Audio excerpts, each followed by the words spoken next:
उद्धव ठाकरे को बहुत बड़ा झटका सुप्रीम कोर्ट से लगा है और अब यह तय हो चुका है कि फ्लोर टेस्ट ही होगा।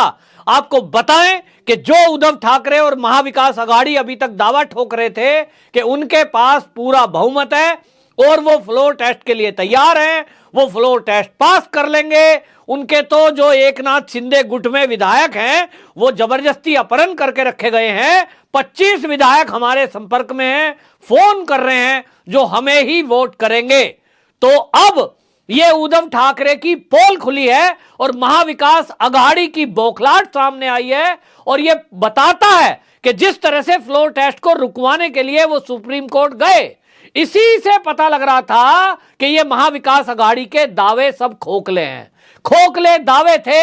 तभी आपको बताएं जब ये सुप्रीम कोर्ट में गए थे डिप्टी स्पीकर के बात को लेकर, जब 16 विधायकों की मान्यता को लेकर सुप्रीम कोर्ट में केस गया था, तभी अभिषेक मनु सिंघवी जो कि उद्धव ठाकरे सरकार के तरफ से वकील हैं, उन्होंने उस समय भी ये सुप्रीम कोर्ट में आग्रह किया था कि ये जो विधायक हैं ये अमान्य हैं, इन्होंने जो है व्हीप का उल्लंघन किया है, लिहाजा इन पर सरकार ये फैसला लेने में सक्षम है जो हमारा डिप्टी स्पीकर है। लेकिन सुप्रीम कोर्ट ने 14 दिन की मोहलत उन विधायकों को दी और ये कहा कि 14 दिन तक आप इस पर कोई फैसला नहीं ले सकते, 11 जुलाई तक ये इस पर आप विचार करें और 12 जुलाई को इस पे सुनवाई होगी। यानी 14 दिन दिए थे, लेकिन तभी साथ में ये जो महाविकास अघाड़ी की तरफ से वकील प्रस्तुत हुए थे अभिषेक मनु सिंघवी, ये पक्ष रख रहे थे और ये आग्रह कर रहे थे सुप्रीम कोर्ट से कि सरकार आप ये आदेश कर दीजिए कि इस बीच में फ्लोर टेस्ट ना हो। लेकिन सुप्रीम कोर्ट ने ऐसी कोई बात नहीं सुनी और इस पर यह केवल ये कह दिया कि अभी मामला केवल ये विधायकों का है कि ये विधायक ये अमान्य है कि मान्य है और इसको हम 12 जुलाई को सुनेंगे। लेकिन इसी बीच जब फ्लोर टेस्ट की बात आई और देवेंद्र फडणवीस राज्यपाल से मिले भगत सिंह कोश्यारी जी से और उनसे मिलकर के उन्होंने कहा कि ये सरकार जो है अल्पमत में है, क्योंकि एकनाथ शिंदे जो कि शिवसेना के नेता हैं और मंत्री हैं सरकार में, उनके पास लगभग 50 एमएलए होने का दावा उन्होंने किया है, जिसमें 39 एमएलए केवल शिवसेना के हैं और बाकी उनके पास निर्दलीय और अन्य छोटी मोटी पार्टी के लोग हैं, जिनकी संख्या अब लगभग 50 हो गई है। अब जब वो उनके साथ हैं और उन्होंने पत्र भी दिया है, उन्होंने राज्यपाल को पत्र बाकायदा लिखा है और कई दलों के नेताओं ने बाकायदा ईमेल करके राज्यपाल से आग्रह किया है कि ये जो महाविकास अघाड़ी सरकार है ये अल्पमत में है और इसलिए इनको बहुमत सिद्ध करने के लिए कहा जाए। इस पर जो भगत सिंह कोश्यारी जी राज्यपाल है महाराष्ट्र के, उन्होंने आदेश दिया और उद्धव ठाकरे को यह कहा कि आप 30 जून को 11 बजे बहुमत सिद्ध करें और इसके लिए विशेष सत्र बुलाएं।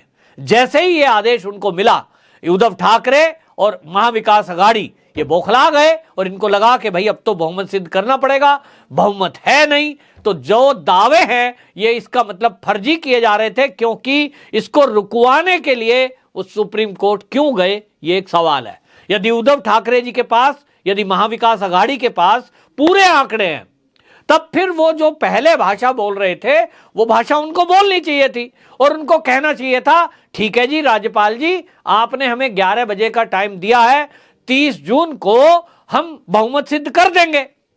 तो जो वो विधायक अभी गुवाहाटी में हैं एकनाथ शिंदे जी के साथ, उनको भी आना ही पड़ेगा। संजय राउत तो पहले ही कह रहे हैं गुवाहाटी से चौपाटी आना पड़ेगा, तो वो चौपाटी आते, फिर वो सदन में आते और वोट करने के लिए आते, तो वहां तो सुरक्षा रहेगी और सुरक्षा के बीच किसी विधायक को रोका नहीं जाएगा, न डराया जाएगा, न धमकाया जाएगा। वो आजाद होगा कि वो किसके पक्ष में वोट करे। तो उद्धव ठाकरे जी, अगर आपके साथ शिंदे गुट के 25 विधायक हैं और आपसे बात कर रहे थे, तो फिर आपको खतरा क्या? वो वोट करते और आपकी सरकार बहुमत सिद्ध कर पाती, एकनाथ शिंदे धराशायी हो जाते। लेकिन उद्धव ठाकरे जी ऐसा तो नहीं किया आपने। आप पहुंचे सुप्रीम कोर्ट और सुप्रीम कोर्ट में बार बार दलील दी जा रही है कि साहब 15 विधायक तो वो अमान्य हैं, उनकी तो मान्यता रद्द है। लेकिन सुप्रीम कोर्ट ने भी अपने फैसले में कह दिया यह मान्यता का मामला ही नहीं है।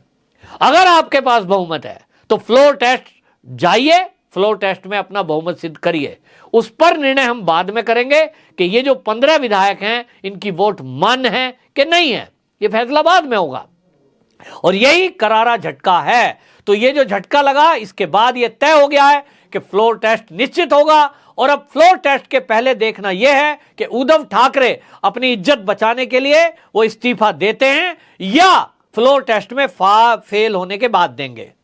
क्योंकि यह तय है कि एकनाथ शिंदे गुट के पास 50 विधायकों का समर्थन अब है। और जैसे ही फ्लोर टेस्ट होगा, जो सूत्र हैं वो ये बता रहे हैं कि फ्लोर टेस्ट में कांग्रेस के विधायक और एनसीपी के भी कुछ विधायक वो गायब होने वाले हैं, यानी एब्सेंट होंगे।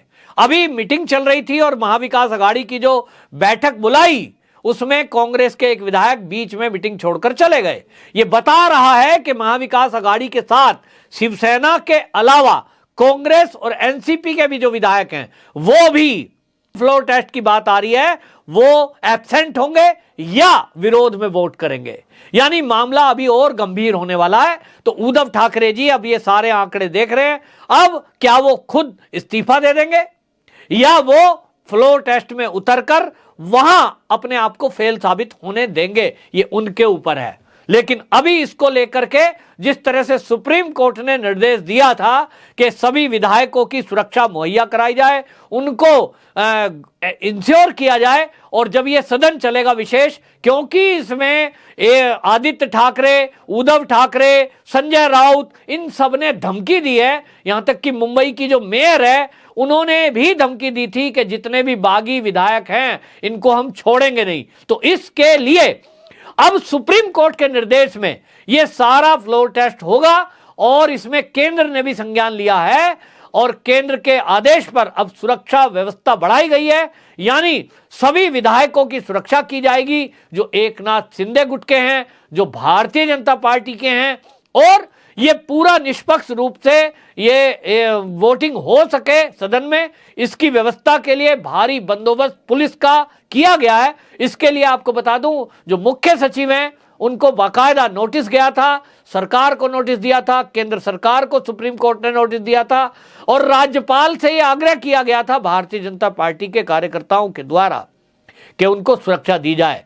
तो अब जो तैयारी है सुरक्षा बलों की तरफ से और सरकार की तरफ से, वो मैं बताता हूं कि 20 डीसीपी इसमें ड्यूटी पर लगाए गए हैं जो इन विधायकों की सुरक्षा में और फ्लोर टेस्ट को ठीक से कराने की व्यवस्था में रहेंगे। तो 20 डीसीपी स्तर के अधिकारी रहेंगे, 45 एसीपी, 225 उसमें पुलिसकर्मी रहेंगे और 1250 एलपीसी पर्सन रहेंगे। 10 कंपनी सीआरपीएफ की लगाई गई हैं जो पूरे महाराष्ट्र में ये नजर बनाए रखेंगी मुंबई में कि कोई उपद्रव ना होने पाए, एनसीपी या शिवसेना के कार्यकर्ता कहीं तोड़फोड़ या हमला ना कर दें। इसके लिए 10 कंपनियां सीआरपीएफ की लगाई गई हैं और 750 एक्स्ट्रा फोर्स, अतिरिक्त फोर्स आरएफ की लगाई गई है। ये सब व्यवस्था विधानसभा के चारों तरफ रहेगी महाराष्ट्र के। और अब जब इतनी फोर्स रहेगी तो माना जा रहा है कि वहां अब फ्लोर टेस्ट ही होगा। एक तरफ वहां सीआरपीएफ का लगना ये बता रहा है कि जिस तरह से देवेंद्र फडणवीस दिल्ली में आकर अमित शाह जी से मिले थे और इसी सुरक्षा के मुद्दे पर उनकी बातचीत हुई थी, क्योंकि शिवसेना लगातार धमकी दे रही थी उन लोगों को और बीजेपी को। तो इसके लिए जो महाराष्ट्र की पुलिस है वो, हालांकि अभी तक तो ऐसा कोई मामला नहीं आया है कि कोई पक्ष लेती दिखाई दे, लेकिन कई बार होता है कि जिसकी सत्ता है, जो गृह मंत्री है, जो मुख्यमंत्री है, कई बार दबाव में उनके फेवर ना लेना पड़ जाए। इसी अंदेशे के चलते जो देवेंद्र फडणवीस हैं वो गृह मंत्री अमित शाह जी से मिले थे और उन्होंने आग्रह किया था कि केंद्रीय फोर्स को वहां लगाया जाए ताकि जो राज्य पुलिस है, अगर वो कुछ पक्षपात करने की कोशिश की या उन नेताओं पर हाथ डालने की कोशिश उन्होंने ना की जो वहां सत्ता में बैठे हैं, तो फिर कम से कम केंद्रीय बल, सुरक्षा बल जो कि सीआरपीएफ है, वो कुछ एक्शन ले।